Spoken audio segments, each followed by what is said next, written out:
Kasama sa dapat natin mapag-aralan in technical drafting ay ang mga polygons.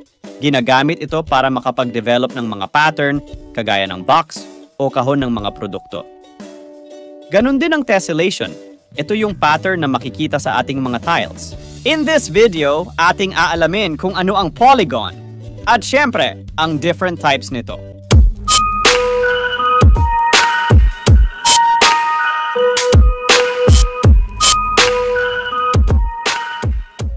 From the term poly, na ang ibig sabihin ay many, at gon, na ang ibig sabihin ay sided figures. Ang polygon ay binubuo ng tatlo, dalawa o higit pang mga straight-sided figures, o mga line segments. Ang mga polygons ay mga closed figures kagaya ng circle. Ang mga ito ay walang naka-open na bahagi. Ang polygon ay kina-classify according sa number ng mga sided figures nito. Halimbawa, ang pentagon. Ito ay may 5 sided figures. At ang triangle naman ay may 3 sided figures. Ang mga sumusunod ay mga types ng polygon. Ang triangle, ito ay 3-sided polygon. Kasama sa uri nito ang equilateral triangle. Equilateral triangle has 3 sides and 3 angles equal. Ang isosceles triangle has 2 of its sides and angles are equal. Ang scalene triangle, na kung saan none of its sides and angles are equal.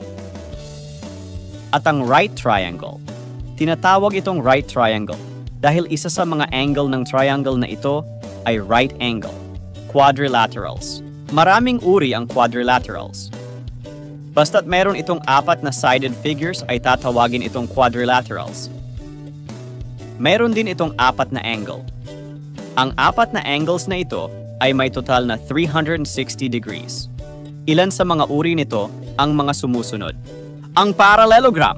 Ang quadrilateral na ito ay may 2 opposite pairs na parehong-pareho ang haba. Rectangle. Isang quadrilateral na lahat ng angles ay 90 degrees. Sa lahat ng quadrilateral, ito ang pinakamadalas na gamitin sa pagdrawing. Square. Mayroon itong 4 na pare-parehong sukat ng angles at pare-parehong haba ng sides. Rhombus.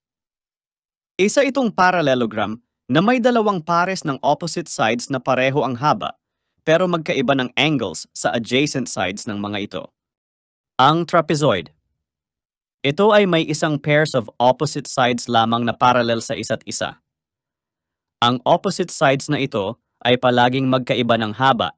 Madalas itong tawagin bilang trapezoid, pero maaari din itong tawagin bilang isosceles trapezoid at trapezium.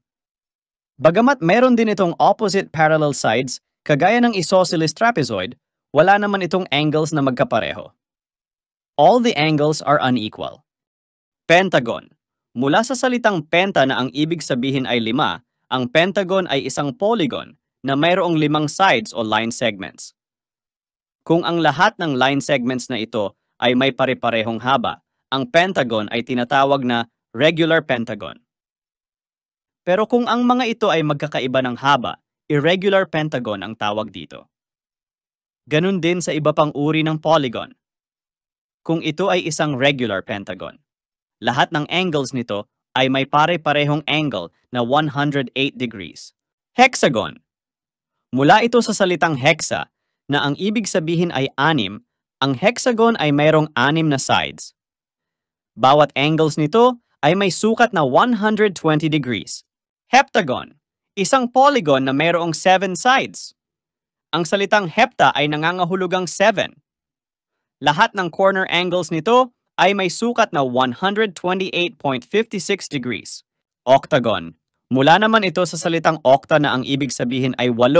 Mayroon itong 8 sides at angles na may sukat na 135 degrees. Nonagon. Mula naman ito sa salitang nona na ang ibig sabihin ay 9, mayroon itong 9 sides. Lahat ng angles nito ay may sukat na 140 degrees. Decagon. Mula naman ito sa salitang deca na nangangahulugang 10. Mayroon itong 10 sides at may angles na 144 degrees. Ang mga ito ay ilan lamang sa maraming bilang ng polygons na maaaring gamitin sa pagdrawing. Salamat sa inyong panonood. Sana ay may natutunan kayo sa videong ito. Hanggang sa muli.